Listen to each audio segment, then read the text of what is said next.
Bagi pecinta dua tak, siapa sih yang nggak kenal sama Yamaha WZ125? Sosok motor trail satu ini bukan hanya terkenal karena ketangguhannya, tapi juga terkenal karena berbagai spare part bawaannya, mulai dari magnet, pengapian, membran, karbu, dan lain-lain yang seringkali diaplikasikan sebagai komponen penunjang performa mesin dua tak. Saat ini, Yamaha WZ125 merupakan satu-satunya trail dua tak 125 cc asal pabrikan Jepang yang masih tersisa. Teman-teman seangkatannya seperti Kawasaki KX125, Honda CR125, dan Suzuki RM125, mereka semua sudah pensiun terlebih dahulu pada pertengahan tahun 2000-an. Sebenarnya ini bukan konspirasi soal dilarangnya mesin dua tak atau semacamnya.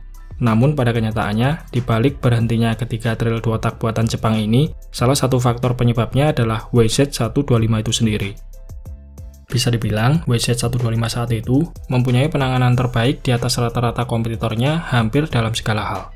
Satu-satunya yang bisa menyaingi performa dari WZ125 kala itu hanyalah KTM 125 SX. Itu pun, KTM 125 SX hanya unggul dalam segi performa mesin. Sementara, dalam hal suspensi, sasis, dan handling, KTM belum bisa melampaui WZ125.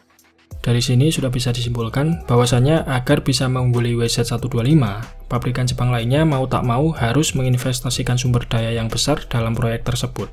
Di sisi lain, kelas trail 125 cc dua tak saat itu, penjualannya sudah mulai menunjukkan penurunan.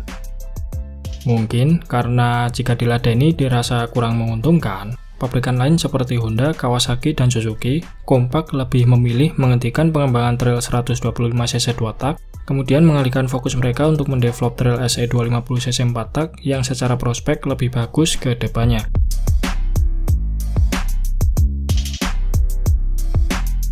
Meskipun Yamaha juga turut mengembangkan SE 250 cc 4 tak mereka seperti pabrikan Jepang lainnya, namun Yamaha juga tetap mempertahankan WZ125 berkat penjualannya yang masih stabil.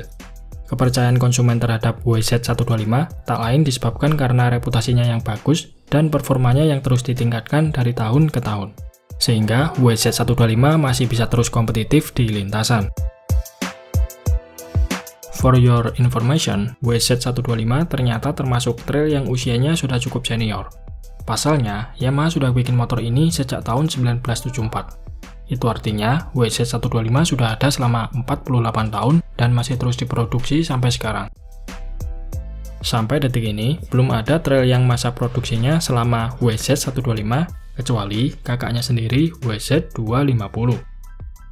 Tak heran, banyak yang menyebut kalau WZ125 adalah trail SE 2 tak paling populer di berbagai belahan dunia dalam kurun waktu yang cukup lama. Di Indonesia sendiri, banyak sekali yang mengidolakan WZ125. Terbukti mulai dari banyaknya event terabasan sampai event balap motocross, motor ini hampir tak pernah absen dan menjadi tunggangan andalan bagi penghobi off-road yang berkantong tebal. Untuk model tahun 2022, WZ125 mengalami perubahan besar-besaran semenjak 15 tahun terakhir. Perubahan tersebut meliputi suspensi, ergonomi, pengereman, desain, serta mesin. Kenapa WZ125 dirombak total? Nah, sejauh ini performa mesin WZ125 masih memiliki kelemahan, terutama soal power di putaran atas yang cenderung kurang. Maka dari itu, pembaruan pada sektor permesinan perlu dilakukan. Mulai dari perubahan stang piston, krek as, magnet, desain ruang bakar baru, membran, gearbox, rasio kompresi, settingan YPVS, knalpot dengan profil baru dan selincer lebih pendek, sampai karburator yang sebelumnya memakai Mikuni TMX 38 mm, sekarang diganti memakai Keihin PWK 38 mm dengan tambahan power jet yang berfungsi menyemburkan bahan bakar ekstra di rentang 5000 rpm ke atas.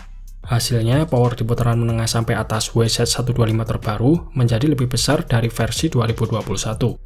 Kemudian, tenaga puncak yang dihasilkan dari sebelumnya 33,4 horsepower meningkat menjadi 34,4 horsepower.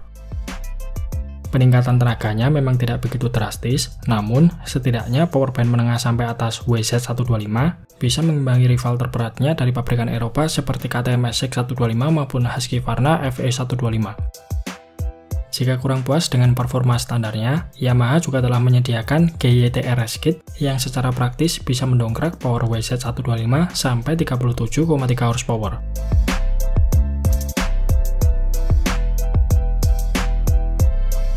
Salah satu aset terbesar WZ125 terletak pada kestabilan frame serta performa suspensi besutan Kayaba yang masih tetap konsisten berperan memberikan penanganan terbaik, bahkan untuk pengendara dengan bobot berat sekalipun.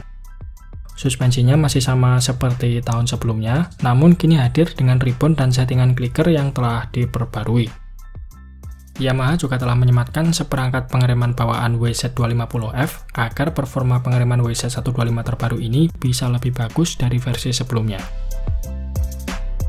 Untuk sisi eksterior, tampilan WZ125 2022 telah dirubah dengan desain baru, di mana bentuk tangkinya lebih ramping, serta profil joknya dibuat agak rata, sehingga memungkinkan pengendara bisa bermanuver lebih leluasa saat di trek.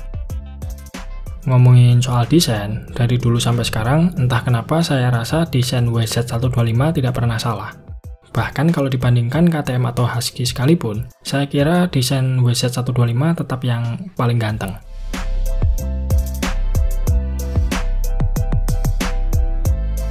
Saat ini, WZ125 dibuat dalam dua varian model, yaitu WZ125 untuk spek balap motocross, serta WZ125X untuk memenuhi kebutuhan enduro alias trail terabas.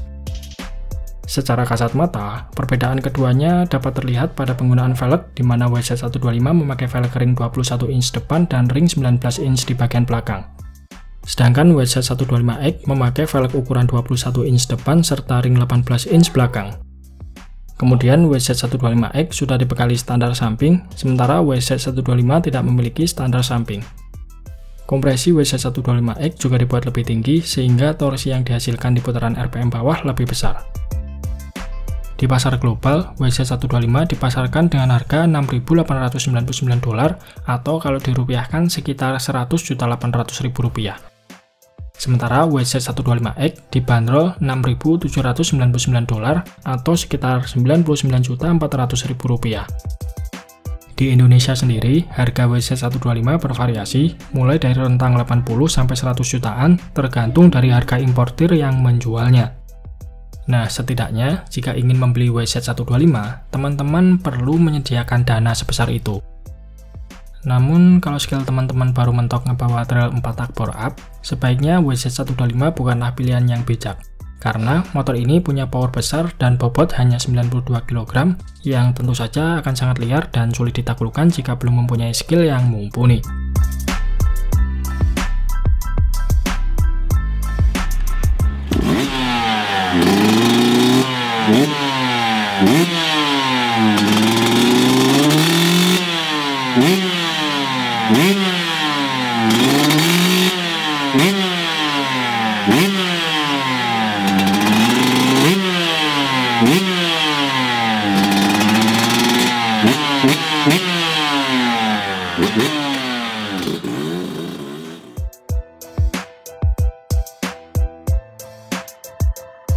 Nah, apakah WZ125 termasuk salah satu list motor trail impian kalian?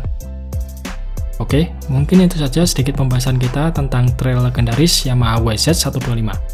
Terima kasih sudah menonton, sampai jumpa di video-video Bang Rossi selanjutnya.